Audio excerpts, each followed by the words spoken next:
Episode 114. ஆதன் அவனது கோரிக்கையை வயவனிடம் வைத்தான். அதை கேட்ட மக்கள், எனக்கு தெரிஞ்ச ஆதன் ரொம்ப அவசரப்பட்டு பேசிட்டானோன்னு நினைக்கிறேன். ஏன்னா இவன் எக்ஸ்போர்ட் கீழே இருக்கவங்க கூட தான் சண்டை போடுறான்னு நினைச்சாலும் இவன் அவங்க யார்கிட்டயாவது தோத்துட்டா கண்டிப்பா இவனுக்கு ஆழமான காயம் படும். அதோட வயவன் ஐயா கொடுக்கற தண்டனையும் ஏத்துக்கிட்டே ஆகணும். அது ஆதனுக்கு தெரியாம இப்படி ஒரு சவால் விட்டுருக்கான் என்று கூட்டத்தில் அனைவரும் பேசிக் கொண்டிருந்தார்கள். அப்போது தணிகைநாதன் வயவனை பார்த்து, ஐயா, நம்ம எதை எதிர்பார்த்தோமோ அந்த இடத்துக்கு ஆதன் வந்து நின்னுட்டான். இருந்தாலும் நீங்க இதுக்கு உடனே ஒத்துக்காதீங்க. அவனை சில கேள்விகள் கேளுங்க. அவன் அதுக்கெல்லாம் பதில் சொன்னதுக்கு அப்புறம் நம்ம ஆளுங்களை இறக்கி விட்டுக்கலாம் ஐயா என்று கூறினார். அதை கேட்ட வயவனும் சரியென்றவாறு தலையை அசைத்துவிட்டு சிறிது நேரம் யோசிப்பது போல் நின்றுவிட்டு ஆதனை பார்த்து, ஆதன், நீ உண்மையாதான் சொல்றியா? எக்ஸ்போர்ட் லெவல் சக்தி வச்சிருக்கவங்களுக்கு கீழே யார் வந்து உன் கூட சண்டை போட்டாலும் அதுக்கு நீ தயாரா இருக்கியா என்று கேட்டார். அதைத்தானே நானும் சொல்றேன், இதுல உங்களுக்கு என்ன சந்தேகம் என்று கேட்டான் ஆதன். சரி, அப்புறம் இந்த சண்டையில உன்னை தோக்கடிச்சிட்டாலோ இல்ல ஏதோ ஒரு சந்தர்ப்பத்துல உன்னை அவங்க கொன்னுட்டாங்கனாவோ அவங்க மேல நாங்க எந்த நடவடிக்கையும் எடுக்க மாட்டோம். அதுக்கு உனக்கு சம்மதமா என்று கேட்டார் வயவன். அதை கேட்டதும் அங்கிருந்த கூட்டத்தினர் அதிர்ச்சி அடைந்தார்கள். என்னப்பா இந்த ஐயா இப்படி பேசுறாரு? இவர் பேசுறது ஆதனுக்கு எதிராக பேசுற மாதிரியே இருக்கே. ஒருவேளை இவரும் அந்த ராஜகுரு தணிகைநாதன் ஐயா கூட சேர்ந்து ஆதனை கொல்லணும்னு நினைச்சுக்கிட்டு இருக்காரோ என்று கூட்டத்தில் ஒருவன் கூறினான். அதை கேட்ட சோமன் அந்த நபரை பார்த்து, இந்த விஷயமே உனக்கு இப்பதான் தெரியுதா? இதுக்குதான்ப்பா இவங்க அந்த சண்டை போட்டியே வச்சிருக்காங்க. ஆனா ஆதன் இதை ஜெயிச்சு வருவான்னு நான் நம்புறேன். நீங்களும் உண்மையானவன் பக்கம் நில்லுங்க, நல்லதே நடக்கும் என்று கூறினான். அதை கேட்டு சோமனை சுற்றி இருந்த மக்கள் சோமனுடன் சேர்ந்து ஆதனுக்கு சப்போர்ட் செய்ய ஆரம்பித்தார்கள். ஆதன் வயவனை பார்த்து, நீங்க சொல்றதெல்லாம் நான் ஏத்துக்கிறேங்க. அதே மாதிரி நான் உங்க ஆளுங்களை தற்செயலா கொன்னுட்டா நீங்க என் மேலே எந்த நடவடிக்கையும் எடுக்க கூடாது, சரிங்களா என்று கூறினான். நானும் உன்னோட கோரிக்கையை ஏத்துக்கிறேன். இப்போ சவால் ஆரம்பிக்கலாமா என்று கேட்டார் வயவன். அதை கேட்ட ஆதனும் சிறு புன்னகை செய்துவிட்டு சிறிது நேரம் எதையோ யோசித்துக் கொண்டு நின்றுவிட்டு, சண்டை ஆரம்பிக்கலாங்க என்று கூறினார். அப்போது ராஜகுரு தணிகைநாதன் தனது வம்சத்தை சேர்ந்த ஒரு தரமான வீரனை அழைத்து வர உத்தரவிட்டார். அந்த நபரும் தணிகைநாதனிடம் வந்து காலில் விழுந்து ஆசீர்வாதம் வாங்கிவிட்டு மக்களை பார்த்து நின்றான். அவனது உடல் அமைப்பு கட்டுமஸ்தாக இருந்தது. அவன் நெஞ்சை நிமிர்த்தி நடந்து வருவதை பார்த்தால் ஒரு யானை கம்பீரமாக நடந்து வந்ததை போல் இருந்தது. அதை பார்த்த மக்கள் அவனை கண்ணிமைக்காமல் பார்த்து கொண்டே இருந்தார்கள். அவனை பார்த்த சோமன், என்னடா இவன் ஒரு மலைப்பாம்பு மதிய சாப்பாடா சாப்பிட்டு வந்தவ மாதிரி இருக்கான். ஆத்தாடி, ஆளு எத்த தண்டி இருக்கான். இருந்தாலும் நம்மால அவசரப்பட்டு சண்டை போடுறேன்னு சொல்லிட்டானோ என்று நினைத்தான். அந்த நபர் எக்ஸ்போர்ட் லெவலுக்கு செல்ல இன்னும் சில ஆற்றல் மட்டுமே தேவையாக இருந்தது. ஆனால் அவன் 9வது லெவலில் அனைவரை விடவும் எல்லா ஆற்றலையும் பெற்றுவிட்டு அதற்கு பின்பு எக்ஸ்போர்ட் லெவலுக்கு போகலாம் என்று இருந்தான். அந்த பெரிய மேடையில் இருக்கும் தணிகைநாதன் ஒரு கர்வத்தோடு தனது தாடியை தடவியவாறே அந்த நபரை பார்த்து கொண்டிருந்தான். ஏனென்றால் அந்த நபர் தணிகைநாதனின் சிறந்த சிஷ்யர்களில் ஒருவனாகும். அந்த நபரின் பெயர் சுந்தர். தணிகைநாதன் அவருக்கு தெரிந்த அனைத்து கலையும் இவனுக்கு சொல்லிக் கொடுத்திருக்கிறார். சுந்தர் தணிகைநாதனின் ஆசீர்வாதத்தை வாங்கிவிட்டு அந்த சண்டை போடும் மேடையில் ஏறும் வரை அவர் நின்று அவனை கர்வத்துடன் பார்த்து கொண்டிருந்தார். அதன் பிறகுதான் தணிகைநாதன் அவரது இருக்கையில் அமர்ந்தார். அதை பார்த்த பின்புதான் வயவன், அட்டோரியன், மைதிலி மூவரும் அவரவர் இருக்கையில் அமர்ந்தார்கள். அந்த கூட்டத்தில் இருந்த மக்களின் கண்கள் எல்லாம் ஆதனையும் சுந்தரையும் தான் பார்த்து கொண்டிருந்தது. அவர்கள் வேறு எங்கும் பார்க்கவே இல்லை. அந்த மேடையில் என்ன நடக்கப் போகிறது என்று ஆர்வத்துடன் இருந்தார்கள். ஏனென்றால் சுந்தரின் சண்டை திறமை அங்கிருக்கும் பலரும் பார்த்ததில்லை. காரணம், அவன் மற்ற நாடுகளிலும் மற்ற ராஜ்யங்களிலும் நடக்கும் முக்கியமான போட்டிகளுக்கு மட்டுமே தான் பங்கு பெறுவான். சுந்தர் ஆதனை பார்த்து, ஆதன், சண்டை ஆரம்பிக்கிறதுக்கு முன்னாடி உனக்கு ஒரு வாய்ப்பு கொடுக்குறேன். நீ இது வரைக்கும் பேசினதுக்கு என் குரு காலில் விழுந்து மன்னிப்பு கேட்டு உன்கிட்ட இருக்க 8 நட்சத்திர பழத்தையும் கொடுத்துட்டு போயிட்டேனா நான் உன்னை கொல்லாம விட்டுறேன். இல்லனா நீ உயிரோட இந்த மேடையில இருந்து கீழே இறங்க மாட்ட, பாத்துக்கோ என்று மிரட்டினான். டேய், உங்க சையன் வம்சத்து ஆளுங்களுக்கு இறக்க குணம் அதிகம்னு நான் ஒத்துக்கிறேன்டா. அதுக்காக வர்றவனெல்லாம் இதே டைலாக் சொல்லி கழுத்தா இருக்காதீங்கடா. டேய், அதுதான் நான் சண்டை போடணும்னு வந்துட்டேன்ல. உங்க குரு உன்னை அனுப்பி விட்டார்ல. இதுக்கு மேல உனக்கு என்ன தாண்டா பிரச்சனை? வாடா, சண்டை போடலாம். அதுல யார் ஜெயிக்கிறாங்கன்னு கடைசியில பாத்துக்கலாம் என்று கூறினான் ஆதன். அதை கேட்ட சோமன், ஆஹா, நம்ம ஆளு அந்த மலைமூலிகை மகாதேவனை கடுப்பேத்துற மாதிரி டயலாக் பேசுறானே, அவன் மூஞ்சி வர மாறுதே, இப்ப இங்க என்ன நடக்க போதுன்னே தெரியலையே என்று நினைத்து பதட்டத்துடன் பார்த்து கொண்டிருக்கிறான். சுந்தர் ஆதனை பார்த்து, சரி சண்டை போட்டு பாத்துக்கலாம், ஆனா கடைசியில ஒரு பலவீனமானவனை சுந்தர் அடிச்சிட்டான்னு சொல்லக்கூடாது, சரியா என்று ஏளனமாக கூறினான். மேடையில் அமர்ந்திருந்த அட்டூரியன் தணிகைநாதனை பார்த்து, ஐயா இந்த சண்டை ஆரம்பிக்க போகுது, இது ஆரம்பிச்சு ஒருவேளை ஆதன் இவனை சமாளிக்கிற மாதிரி இருந்துச்சுன்னா நான் தேர்ந்தெடுத்து வச்ச 2வது ஆளை மேடைக்கு அனுப்பி ஆதனை அடிக்க விட்டுறலாம் ஐயா என்று கேட்டான். அப்படியே பண்ணிக்கலாம் அட்டூரியன், ஏன்னா இந்த ஆதன் முட்டாள், யாரை வேணாலும் அனுப்புங்கன்னு சொன்னான். ஆனா என்று பேசுவதற்கு வந்தார் தணிகைநாதன். அப்போது சுந்தர் தனது உயர்ந்த சக்தியான மறைந்து தாக்கும் சக்தியை வெளியெடுத்தான். அதை பார்த்த ஆதன் சிறிது நேரம் யோசித்துக் கொண்டே இருந்துவிட்டு மேடையில் இருக்கும் வைவனை பார்த்து, ஐயா சண்டை ஆரம்பிக்கிறதுக்கு முன்னாடி ஒரே ஒரு வேண்டுகோள் என்று கூறினான். அதை கேட்டதும் அட்டூரியன் மற்றும் தணிகைநாதன் வேகமாக திரும்பி ஆதனை பார்த்தார்கள். அப்போது வைவன் ஆதனை பார்த்து, என்ன வேண்டுகோள் ஆதன், கேளு என்று கேட்டார். நான் சண்டை போடுறத பத்தியெல்லாம் எந்த ஒரு பிரச்சனையும் இல்ல, ஆனா நான் 1-on-1 போட்டி மட்டும்தான் போடணும்னு நினைக்கிறேன் என்று கூறினான் ஆதன். அதை கேட்டதும் அட்டூரியன் தணிகைநாதனும் அதிர்ச்சி அடைந்தார்கள். அப்போது தணிகைநாதன் அட்டூரியனை பார்த்து, என்ன அட்டூரியன், நம்ம திட்டத்தையே ஆதன் சுக்குநூறா உடைச்சிட்டான் என்று கேட்டார். அதான் எனக்கு ஒண்ணுமே புரியலையா, ஆனா இந்த விஷயத்த ஆதன் கேட்பான்னு நான் நினைச்சு கூட பாக்கலையா என்று பதட்டத்துடன் கூறினான் அட்டூரியன். சரி விடு அட்டூரியன், என் சிஷ்யன் சுந்தர் ஒரு ஆள் போதும் அந்த ஆதனை அடிச்சு கொள்றதுக்கு, நீ எதுக்கும் கவலைப்படாத என்று தைரியமாக கூறினார் தணிகைநாதன். அதை கேட்டதும் தான் அட்டூரியனின் முகம் பதட்டத்தில் இருந்து பழைய நிலைக்கு வந்தது. அப்போது வைவன் ஆதனை பார்த்து, உன் கோரிக்கையை நான் ஏத்துக்கிறேன் ஆதன், ஆனா உன் உயிருக்கு ஏதாவது ஆபத்து வந்தா நாங்க பொறுப்புள்ள, சரியா என்று கூறினார். நான் எல்லாத்துக்கும் தயாரா இருக்கேன்யா, அப்புறம் நீங்க கொடுத்த இந்த உத்தரவுக்கு ரொம்ப நன்றி என்று ஆதன் கூறிவிட்டு சுந்தரை திரும்பி பார்த்தான். ஆதனுக்கும் சுந்தருக்குமான 1-on-1 சண்டை போட்டி ஆரம்பமானது. அப்போது நவயுகன், இனியன், சக்கரவர்த்தி மற்றும் வேட்டையன் 4வரும் ஆதனை பார்த்து வஞ்சகமாக சிரித்துக் கொண்டிருந்தார்கள். ஆனால் இத்தனை ஆயிரம் மக்களுக்கு முன்பு இறந்து போனால் அது பல வருடங்களுக்கு பேசப்படும் என்று நினைத்து அந்த 4வரும் மிகவும் சந்தோஷமாக அந்த போட்டியை பார்த்து கொண்டிருந்தார்கள். ஆதன் மீண்டும் திரும்பி வைவனை பார்த்து, உங்க பேச்சை நம்பிதான் நான் இந்த சண்டையை ஆரம்பிக்கிறேன். நாங்க 2 பேர் சண்டை போடும் போது என்ன நடந்தாலும் குறுக்க எவனும் வரக்கூடாது, சொல்லிட்டேன் என்று கூறினான். கண்டிப்பா என் வார்த்தையை நான் காப்பாத்துறேன், நீ சண்டை ஆரம்பி என்று கூறினார் வையவன்.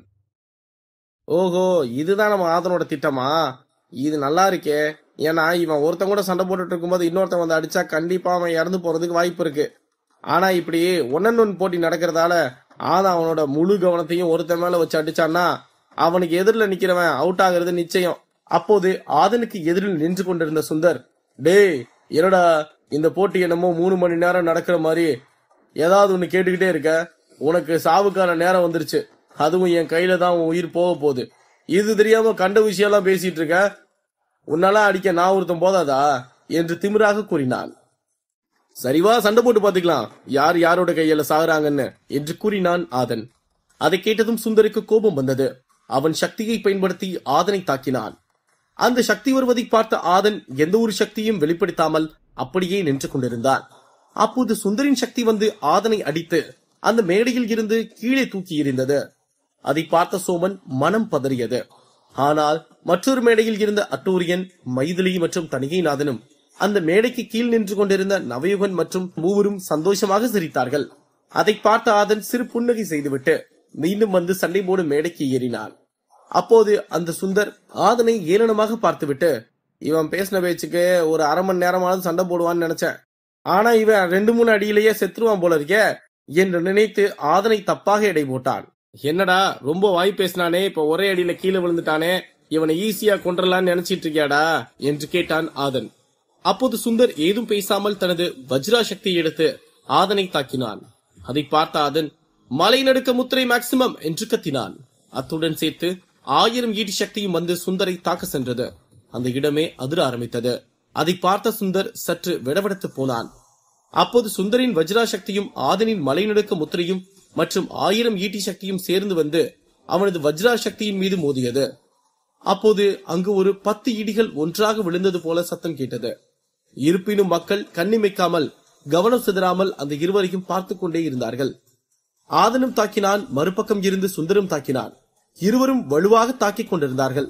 ஆனால் அந்த சக்தியால் ஆதனுக்கு எந்த ஒரு நடுக்கமும் ஏற்படவில்லை. ஆனால் சுந்தரின் உடம்பு நடுக்கம் கண்டது. அவன் உடம்பு அவனையே அறியாமல் நடுங்க ஆரம்பித்தது. அதை பார்த்த சுந்தரே ஆச்சரியமடைந்தான். அப்போது சுந்தர் வஜ்ரா சக்தி மேக்சிமம் என்று கத்தினான். அப்போது அந்த சக்தி வந்து ஆதனின் உடம்பை சுற்றி ஒரு கட்டு போல போட்டிருக்கியது. அதை பார்த்து அங்கிருந்த கூட்டத்தினர் அனைவரும் ஆதனின் கதை முடியப் போகிறது என்று எண்ணிக்கொண்டிருந்தார்கள். அப்போது ஆதன் சிறு புன்னகை செய்துவிட்டு குரங்கு குத்து சக்தியே என்று கத்தினான். அவன் கத்திய அடுத்த நிமிடம் அந்த சக்தி ஆற்றல் அவனது உடம்பில் இருந்து வேகமாக வெளியே வந்தது. அந்த வஜ்ரா சக்தியை உடைத்து எரிந்தது. அதை பார்த்த சுந்தரும் அங்கு கூடியிருந்தவர்களும் பேரதிர்ச்சி அடைந்தார்கள். சுந்தரின் அதிர்ச்சி மறைவதற்குள் அடுத்த அதிர்ச்சி அவனுக்கு காத்துக் கொண்டிருந்தது. அது என்னவென்றால், அந்த குரங்கு குத்து சக்தி அந்த வஜ்ரா கட்டு சக்தியை மட்டும் உடைக்கவில்லை, அது வேகமாக சென்று சுந்தரின் நெஞ்சில் குத்தியது. அப்போது சுந்தரின் நெஞ்சியெலும்பு உடையும் சத்தம் அந்த அரங்கத்தில் இருந்த ஆயிரக்கணக்கான மக்களுக்கு கேட்கும்படி இருந்தது. அதை பார்த்த தணிகைநாதன் தனது இடத்திலிருந்து எழுந்து விட்டார். சுந்தர் அந்த அடி விழுந்ததும் மேடையில் இருந்து 100 அடி தூரம் சென்று விழுந்தான். அதை பார்த்த மக்கள், இந்த ஆதனோட சக்தி இவ்வளவு வலிமையானதா இருக்கும்னு நான் நினைச்சே பார்க்கல. ஏன்னா ஒரு எக்ஸ்போர்ட் லெவல் சக்திக்கு போக போறவன இப்படி ஒரே அடியில 100 அடிக்கு பறக்க விடுறான்னா இவன் சாதாரணமான வித்தக்காரனே இல்ல என்று கூறினான் ஒரு நபர். அங்கு நடப்பதை பார்த்த தணிகைநாதன் கோபத்தில் என்ன செய்வதென்றே தெரியாமல் இருந்தார். காரணம், அந்த சுந்தர் அவரது நேரடி பயிற்சி பெற்ற பல சிறப்புமிக்க மாணவர்களில் ஒருவனாகும். அப்படி இருக்கும்போது அவனை அடித்து தோற்கடிப்பது அவரை தோற்கடிப்பதும் வேறு வேறு இல்லை என்பதுதான் உண்மை. அதை பார்த்த ஆதன் தனது தங்க நிறமான ஈட்டியை ஒரு சுத்து சுத்தி மேடையில் நின்றான். சுந்தர் அந்த மேடையில் வந்து ஏறினான். அதை பார்த்த ஆதன் ஏதும் செய்யவில்லை. ஆனால் அவனை பார்த்து முறைத்துக் கொண்டு நின்று கொண்டிருந்தான். டேய், என்னடா திரும்ப வந்துட்ட? வாங்கினடி பத்தலையா? அடடே, நான் தான் 1-on-1 போட்டி போட்டிருக்கேன்ல. அப்ப இந்த போட்டியோட முடிவு ஒண்ணு நீ இருக்கணும், இல்ல நான் இருக்கணும் இல்லையா? சரி சரி, இந்த சண்டை ஆரம்பிக்கும் போது நீ என்ன சொன்ன? உன்கிட்ட மன்னிப்பு கேட்டுட்டு என்கிட்ட இருந்து 8 நட்சத்திர படத்தையும் உன்கிட்ட கொடுத்துட்டு உயிர் தப்பிச்சு போகணுமா? என்னமா டயலாக் எல்லாம் விடுற நீ? அது சரி, நீ யாரோட சிஷ்யன்? அப்ப அவரோட ஹியூமர் சென்ஸ் உனக்கு வரும்ல என்று நக்கலாக கூறினான் ஆதன். அதை கேட்ட தணிகைநாதனுக்கு கோபம் தலைக்கு ஏறியது. அவர் அவரது அடுத்த சிஷ்யனை அழைத்தார். அதை பார்த்த வயவன், இல்ல தணிகை ஐயா, நீங்க இன்னொரு ஆள்லாம் வச்சு ஆதனை அடிக்க கூடாது. நான் அவனுக்கு வாக்கு கொடுத்திருக்கேன். இங்க பல ஆயிரம் பேரு நான் நேர்மையா நடந்துக்கிறவன்னு நினைச்சிட்டு இருக்காங்க. ஆனா நீங்க வேறு யாரையும் வச்சு அவனை அடிச்சிடக்கூடாது என்று கூறினான். ஆனா ஐயா, ஆதன் அவனை என்று பேசுவதற்கு வந்தார் தணிகைநாதன். என்ன நடந்தாலும் அதுக்கப்புறம் வேற ஆளை தயார் பண்ணி வச்சுக்கோங்க. இப்போ 1-on-1 தான் சரி என்று கூறினார் வயவன். அதை கேட்ட தணிகைநாதன் அமைதியாக அவரது இருக்கையில் அமர்ந்தார். ஆதன் தனது தங்க நிறமான டிராகன் ஈட்டியுடன் சுந்தரை நோக்கி கோபமாக நடந்து சென்றான். அதை பார்த்த சுந்தர் பயத்தில் பின்னோக்கி சென்று கொண்டே இருந்தான். அதை பார்த்த கூட்டத்தினர் அங்கு நடப்பதை நம்பவே முடியாதவாறு பார்த்துக் கொண்டிருந்தார்கள். ஆதனுக்கு காத்திருக்கும் அதிர்ச்சி என்ன? தணிகைநாதன் அடுத்து என்ன செய்ய போகிறார்? அடுத்தடுத்து கதைக்களத்தில் காத்திருக்கும் சுவாரஸ்யமான சம்பவங்கள் என்ன? இதை பற்றி மேலும் தெரிந்து கொள்ள பாக்கெட் எஃப்எம் உடன் இணைந்திருங்கள். எபிசோட் 115. ஆதன் அவனது தங்க நிறமான ஈட்டியை எடுத்துக்கொண்டு சுந்தரை நோக்கி சென்றான். அப்போது சுந்தர் ஆதனின் ஈட்டியை பார்த்து பயந்து கொண்டே பின்னால் சென்றான். ஆதன் சுந்தருக்கு அருகில் சென்றதும் அவன் கண்ணிமைக்கும் நேரத்தில் சுந்தர் தனது நீண்ட வாளை எடுத்து ஆதனின் உடம்பில் 2 வெட்டு வெட்டினான். 2 வெட்டு விழுந்த அடுத்த நொடி ஆதன் தனது தங்க நிறமான ஈட்டியை அப்படியே வாளாக மாற்றினான். மீண்டும் இருவரும் வாளில் சண்டை போட ஆரம்பித்தார்கள். அப்போது ஆதன் சுந்தரின் நெஞ்சில் எட்டி உதைத்தான். சுந்தரம் அவன் கையில் வைத்திருந்த வாளை தூக்கி எறிந்துவிட்டு சென்று மேடையின் மூலையில் விழுந்தான். அதை பார்த்த கூட்டத்தினர் அதிர்ந்து போனார்கள். இந்த சாதாரணமான 8வது லெவல்ல இருக்க ஆதன் எப்படி இவனை அடிச்சு கீழே தள்ளினதும் இல்லாம சுந்தரோட கண்ணுல மரண பயத்தை காட்டிக்கிட்டு இருக்கான். போற போக்க பார்த்தா ஆதன் சுந்தர கொன்றுவான் போல இருக்கே என்று கூட்டத்தில் இருந்த ஒருவன் கூறினான். அதை பார்த்த தணிகைநாதன், ஆதனுக்கு எப்படி இவ்வளவு சக்தி வந்துச்சு? இவன் எப்படி நம்ம சிஷ்யனை அடிச்சு தூக்கி வீசுறான்? இங்க நடக்கிறது எதுவுமே நம்ப முடியலையே. இப்ப நம்ம என்ன பண்றது என்று நினைத்து கோபத்தில் கொந்தளித்தார். சுந்தர் கோபமாக எழுந்து வந்து ஆதனை அடிக்க வந்தான்.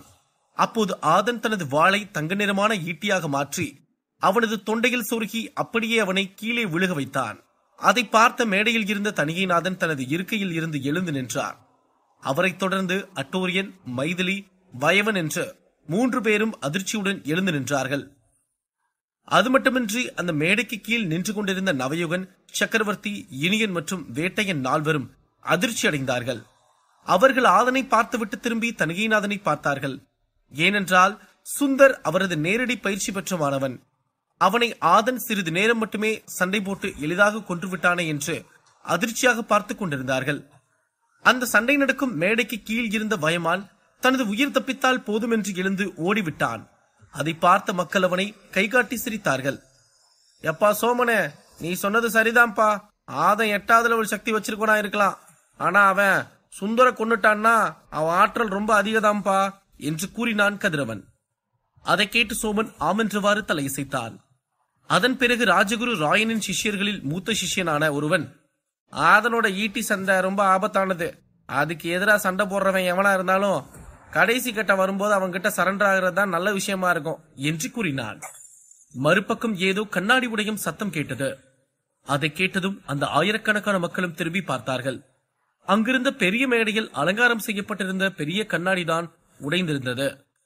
அதை உடைத்தது ராஜகுரு தணிகைநாதன் தான். அவர் கோபத்தில் கண்கள் சிவக்க மீண்டும் அந்த கண்ணாடியை ஓங்கி ஒரு குத்து குத்தினார்.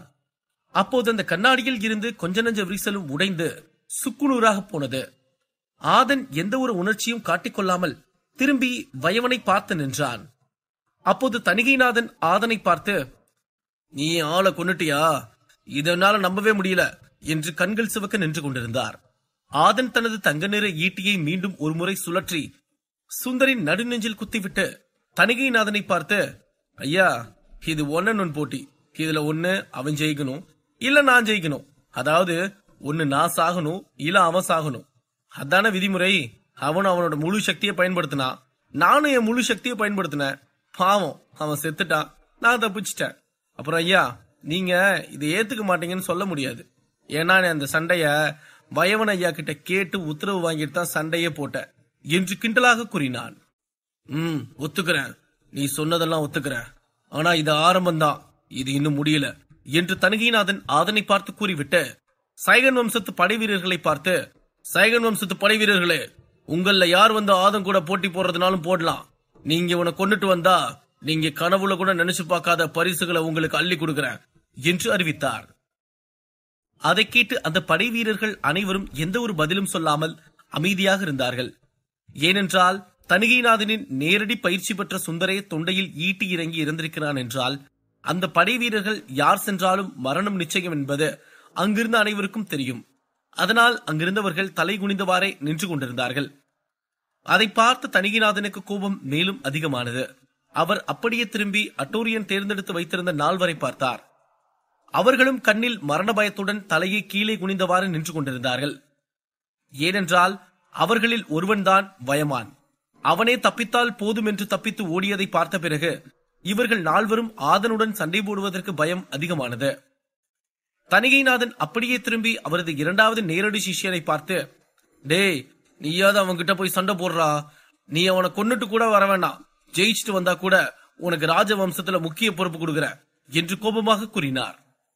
அதை கேட்ட அந்த சிஷ்யன், ஜெயிக்கிறது தோக்கிறது வேற விஷயம் ஐயா, ஆனா சண்டைக்கு போனா உயிர் தப்பிக்குமான்னு கூட தெரியல, அதனால நான் சண்டைக்கு போகலைங்கயா என்று தலையை குனிந்தவாறே கூறினான். அதை கேட்டு தணிகைநாதன் தனது காலை ஓங்கி அந்த சிஷ்யனின் நெஞ்சில் உதைத்து விட்டு, போய் தொலைங்கடா, உங்களெல்லாம் கூட வச்சு பயிற்சி சொல்லி கொடுத்ததை கேவலமா நினைக்கிறேன்டா என்று கூறினான். அதை பார்த்த ஆதன், ஏய் என்னப்பா, என் கூட சண்டை போட சைகன் வம்சத்துல ஒரு ஆள் கூடவா இல்ல என்று கிண்டலாக கேட்டுவிட்டு அந்த ஈட்டியில் இருந்த ரத்தத்தை துடைத்து எறிந்தான். இவன் தணிகைநாதன் ஐயாவோட பொறுமையை ரொம்ப சோதிக்கிறான், இதுக்கு ஐயா என்ன பண்ண போறாருன்னே தெரியலையே என்று கூட்டத்தில் இருந்த மக்கள் பேசிக் கொண்டிருந்தார்கள். அப்போது பெரிய மேடைக்கு அருகில் இருந்து ஒரு குரல் வந்தது. ஆதன் கூட சண்டை போட நான் தயாரா இருக்கேன் என்று ஒருவன் கூறினான். அது வேறு யாரும் இல்லை, வேட்டையன் தான். அவன் இந்த வம்சத்தை சேர்ந்தவன் இல்லை என்றாலும் ஆதனின் திமிரான பேச்சை பார்க்கும்போது அவனால் கோபத்தை அடக்கிக் கொள்ள முடியவில்லை. அவன் வேறு ஒரு குருவின் சிஷ்யனாக இருப்பினும் ஆதனுடன் சண்டை போட தயாராக இருந்தான். வேட்டையன் தனது விருப்பத்தை அறிவித்துவிட்டு அந்த சண்டை போடும் மேடையில் ஏறி நின்றான். அவனது உடம்பில் இருந்து சக்தி வாய்ந்த ஆற்றல் வெளியே வந்து அவனது சக்தியை அங்கிருந்த மக்களுக்கு உணர்த்தியது. வேட்டையன் எந்த போட்டிக்கு சென்றாலும் அவன் கூட்டத்தில் இருந்து தனிப்பட்டு விளங்குவான். காரணம், அவன் சக்தியும் ஆற்றலும் மிகவும் வலிமை மிக்க ஒன்றாகும். இருப்பினும் ஆதன் அந்த நீர்வீழ்ச்சியில் தியானம் செய்து கொண்டிருந்த போது ஆதனை அடிக்க முற்பட்டான். ஆனால் அப்போது அடிபட்டு திரும்பினான். அன்றையிலிருந்து வேட்டையனின் குரோத எண்ணங்கள் சில மக்களுக்கு பிடிக்காமல் போனது. அதனால் அங்கிருந்த சில மக்கள் ஆதன் தான் இந்த போட்டியில் ஜெயிக்க வேண்டும் என்று எண்ணிக்கொண்டிருந்தார்கள். ஆதன் வயமான ஓட விட்டுருக்கலாம், சுந்தர கொண்டிருக்கலாம், ஆனா அவனால வேட்டையனோட நகத்தை கூட காயப்படுத்த முடியாது. ஏன்னா அவன் சக்திக்கும் ஆற்றலுக்கும் ஒப்பிடும் போது ஆதன் இன்னும் கத்துக்குட்டி தான்.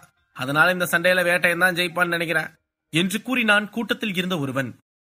அதை கேட்ட சோமன், ஏண்டா இப்படி தானடா இதுக்கு முன்னாடி நடந்த 2 சண்டையிலையும் நீ சொன்ன, அப்புறம் ஆதன் உண்மையாலுமே சக்தி வாய்ந்தவன் தான்ப்பா அப்படின்னு பேசின. இப்ப வேட்டையன் வரவும் அவனுக்கு சாதகமா பேச ஆரம்பிச்சிட்ட. இதேதான் வேலை பொழப்பா இருப்பியாடா நீ என்று கேட்டான். அதற்கு அந்த நபர் எந்த பதிலும் சொல்லாமல் சோமனை பார்த்து, நான் உண்மையதான்ப்பா சொல்றேன், நீ வேணும்னா பாரு, இதுல வேட்டையன் தான் ஜெயிப்பான் என்று கூறினான். அடே, அப்படி மட்டும் இந்த போட்டியில ஆதன் ஜெயிச்சிட்டான்னா இந்த கூட்டத்துல இருந்து ஓடி போயிடுறியாடா போண்டா கோழி. எப்ப பார்த்தாலும் ஆதன் தோத்துருவான்னு சொல்லிட்டு இருக்க. இந்த போட்டியில ஆற்றல் இருக்கவன் ஜெயிக்கட்டும், நீ பேசாம உட்கார்றா போண்டா கோழி, அது போதும் என்று கூறினான் சோமன். அதை கேட்ட அந்த நபர் முகத்தை சுளித்துக் கொண்டு அந்த பக்கம் திரும்பி அமர்ந்தான். சோமனும் ஆதனை பார்த்து அமர்ந்திருந்தான். கடவுளே, இவன் சொல்றதையும் இங்க இருக்க மக்கள் சிலர் சொல்றதையும் பார்த்தா அந்த வேட்டையும் உண்மையாவுமே ரொம்ப வலிமையானவன் தான் நினைக்கிறேன்.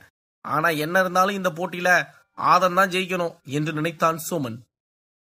ஆதன் வேட்டையனை பார்த்து, டேய் நீ எப்படா சைகன் வம்சத்துல அடியாளான என்று கிண்டலாக கேட்டான்.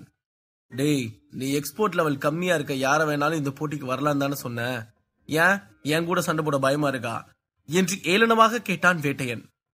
அதை கேட்டதும் ஆதனுக்கு கோபம் வந்துவிட்டது. அவன் வேட்டையனுக்கு பதில் சொல்லாமல் கோபமாக நின்று கொண்டிருந்தான். அதை பார்த்த வேட்டையன், என்னடா கண்ணெல்லாம் சவக்குது, ஏன் நீ சாக போறது இப்பவே உன் கண்ணுல தெரியுதா என்ன?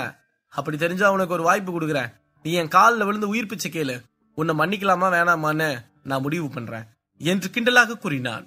அதை கேட்ட கூட்டத்தில் இருந்த மக்கள், ஆதன் கூட சண்டை போடுறவங்களாம் இப்படிதான் பேசுறாங்க, அப்புறம் அவனுங்க ஒண்ணு செத்து போயிடுறாங்க, இல்லனா ஆதன் காலில் விழுந்து உயிர் பிச்சை வாங்கிட்டு போயிடுறாங்க.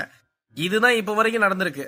ஆனா வேட்டையன் ஒரு நல்ல மாவீரன், அவனு ஆதன் கூட சண்டை போடாம இப்படி பேசிக்கிட்டு இருக்கிறது கொஞ்சம் கூட நல்லாவே இல்ல என்று கூட்டத்தில் மக்கள் முகம் சுளித்தபடி பேசிக் கொண்டிருந்தார்கள். டே வேட்டையா, நான் அமைதியா இருக்கேன்னா அதுல 1000 அர்த்தம் இருக்கும். அப்புறம் இப்ப நீ சொன்ன பாத்தியா ஒரு விஷயம், அது மாதிரி பேசின 2 பேரோட நிலைமை என்னாச்சுன்னு நீயும் கீழ இருந்து பாத்துட்டு தானே இருந்த, அப்புறம் மறுபடியும் அதே டயலாக பேசி ஏண்டா ரம்பம் போடுற என்று கிண்டலாக கூறினான் ஆதன். மத்தவங்களோட சக்தி என்னன்னு எனக்கு தெரியாதுடா, ஆனா என்னோட சக்தி என்னன்னு எனக்கு தெரியும். அதனாலதான் உனக்கு இப்போ வாய்ப்பு கொடுக்குறேன். நீ இந்த வாய்ப்பை பயன்படுத்திக்கிட்டு உன் உயிரை காப்பாத்திட்டு ஓடி போயிரு, அதுதான் உனக்கும் நல்லது. இல்லனா உன் சாவு ரொம்ப கொடூரமா இருக்கும் என்று கூறினான் வேட்டையன். அதை கேட்டு ஆதன் சத்தமிட்டு சிரித்து விட்டு, ஏண்டா டே, சண்டையே நான் ஆரம்பிக்கல, அப்புறம் எப்படிடா இவ்வளவு கான்பிடண்டா பேசுறீங்க? நான் ஒன்னு சொல்லட்டா, நீ என்னதான் கோவமா முகத்தை வச்சுக்கிட்டு டயலாக் பேசினாலும் உன்னால என்ன ஜெயிக்க முடியாது, அதுதான் உண்மை என்று கூறினான். அதை கேட்டதும் அங்கிருந்த மக்கள் அதிர்ச்சி அடைந்தார்கள். இந்த ஆதன் என்ன சொல்றான், இவனை வேட்டையனால கொல்ல முடியாதா? இது ரொம்ப வேடிக்கையான விஷயமா இருக்கே. இவன் தேவையில்லாததெல்லாம் பேசி வேட்டையன் கிட்ட அடி வாங்கி சாக போறான்னு நினைக்கிறேன் என்று கூறினான் கூட்டத்தில் இருந்த ஒருவன். வேட்டையன் ஆதனை பார்த்து, டேய் நீ சொல்றது எனக்கு எப்படி தெரியுமா இருக்கு, பசியில இருக்க பூனை கிட்ட மாட்டின எலி உயிரோட தப்பிச்சிட்டோன்னு சொன்ன மாதிரி இருக்கு என்று கூறிவிட்டு சிரித்தான். அதை பார்த்த ஆதன், யார் பூனை யார் எலின்னு இன்னும் கொஞ்ச நேரத்துல தெரிய வருண்டி மாப்ள, அது வரைக்கும் கொஞ்சம் வெயிட் பண்ணு என்று கூறிவிட்டு ஆதன் அந்த பெரிய மேடைக்கு அருகில் யாரையோ தேடினான். ஆதன் பேசியதை கேட்ட தணிகைநாதன் அட்டூரியனை பார்த்து, இந்த ஆதன் எப்படி அட்டூரியன் இவ்வளவு தைரியமா பேசுறான், இவன் அப்படி என்ன சக்தி எல்லாம் வச்சிருக்கான்? இவன் கூட முன்னாடி சண்டை போட்ட நம்ம 2 ஆளுங்களும் நம்ம வம்சத்தோட முக்கியமான படை வீரர்கள், அதுல 2வது சண்டை போட்டவன் என்கிட்ட நேரடியா பயிற்சி பெற்றவன். அப்படி இருக்கும்போது ஆதன் எப்படி அவனை கொல்ல முடிஞ்சது? இது வரைக்கும் சுந்தர் எந்த போட்டியிலையும் தோத்ததே இல்ல. அப்படி இருக்கும்போது இன்னைக்கு சுந்தரோட கண்ணில் நான் பயத்தை பார்த்தேன், அதுதான் எனக்கு ஆச்சரியமா இருக்கு. அப்போ வேட்டையனாவது ஆதனை ஜெயிச்சிருவானா என்று கேட்டார். அதான் எனக்கும் தெரியலைங்கயா, உங்க மாணவனையே அந்த ஆதன் கொண்டுட்டான்னா இந்த வேட்டையன் ஆதன் கூட ஜெயிப்பானா என்னன்னு தெரியல. இருந்தாலும் நான் வேட்டையனோட சண்டை முறையை பார்த்திருக்கேன். அவன் இதுக்கு முன்னாடி நடந்த போட்டியில 5வது இடம் வந்தவன். அவனும் சாதாரணமான ஆள் இல்ல. இருந்தாலும் என்ன நடக்க போகுதுன்னு பார்த்துதான் முடிவெடுக்கணும்யா என்று கூறினான் அட்டூரியன். அதுவும் சரிதான் அட்டூரியன் என்று கூறினார் தணிகைநாதன். மறுபக்கம் ஆதன் சக்கரவர்த்தியை பார்த்து கொண்டே இருந்தான். சக்கரவர்த்தி ஆதனை பார்த்து, என்னடா எதுக்கு என்ன இப்படி கல்யாணம் பண்ணிக்க போற பொண்ணு மாதிரி பார்த்துட்டு இருக்க என்று கோபமாக கேட்டான். அதை கேட்ட கூட்டத்தில் இருப்பவர்கள் சத்தமிட்டு சிரித்தார்கள். அப்போது சக்கரவர்த்தி சொன்னதை கேட்ட சோமன், இவன் சொல்றது சரிதான்ப்பா. இவன் மூஞ்சி எல்லாம் பொண்ணுங்க கூட 10 நிமிஷத்துக்கு மேல பாக்காது. அப்படி இருக்கும்போது ஆதன் இவ்வளவு நேரம் பாக்குறான்னா நம்ம ஆளுக்கு கொஞ்சம் தைரியம் அதிகம் தான்ப்பா என்று கிண்டலாக கூறினான். அதை கேட்டு அங்கிருந்த மக்கள் சிலர் சிரித்தார்கள். அப்போது ஆதன் சக்கரவர்த்தியை பார்த்து, உன்னை கல்யாணம் பண்ணிக்கிற அளவுக்கெல்லாம் எனக்கு மனதைரியம் இல்லடா, நீ இந்த மேடைக்கு வா என்று கூறினான். ஆதன் ஏன் சக்கரவர்த்தியை அழைக்கிறான் என்று அங்கிருந்த மக்கள் யாருக்கும் தெரியவே இல்லை.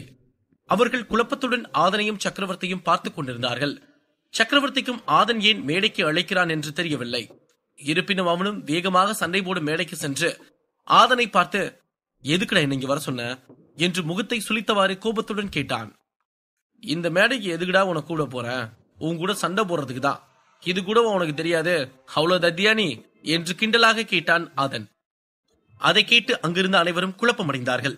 ஏனென்றால் ஆதனுடன் சண்டை போடுவதற்குத்தான் வேட்டையன் காத்துக் கொண்டிருக்கிறான். அப்படி இருக்கும்போது ஆதன் எதற்காக சக்கரவர்த்தியுடன் சண்டை போட வேண்டும் என்று கேட்கிறான் என்று சக்கரவர்த்தி குழப்பத்துடன் நின்று கொண்டிருந்தார். அப்போது சக்கரவர்த்தி ஆதனை பார்த்து, ஏண்டா வேட்டையன் கூட சண்டை போட்டா உயிர் போயிடும் பயந்துகிட்டு என் கூட சண்டை போடணும்னு சொல்றிய, நீ என் கூட சண்டை போட்டாலும் உன் உயிரை எடுக்காம இந்த மேடையை விட்டு இறங்க மாட்டேன்டா என்று கோபமாக கூறினார். ஆதன் சக்கரவர்த்தியை பார்த்து, அப்படியா, அது சண்டை போட்டு பாத்துக்கலாம்டா என்று கூறிவிட்டு இருவரையும் பார்த்து, சரி இப்ப சண்டை ஆரம்பிக்கலாமா என்று கேட்டான். அதை கேட்ட வேட்டையனும் சக்கரவர்த்தியும் குழப்பத்துடன் ஆதனை பார்த்தார்கள். அங்கிருந்த கூட்டத்தினரும் ஆதன் என்ன சொல்கிறான் என்று புரியாமல் பார்த்துக் கொண்டிருந்தார்கள். கூட்டத்தினருக்கு காத்திருக்கும் அதிர்ச்சி என்ன, ஆதன் என்ன சொல்ல காத்துக் கொண்டிருக்கிறான், அடுத்தடுத்து கதைக்களத்தில் காத்திருக்கும் சிறப்பான சம்பவங்கள் என்ன, இதை பற்றி மேலும் தெரிந்து கொள்ள பாக்கெட் எஃப்எம் உடன் இணைந்திருங்கள்.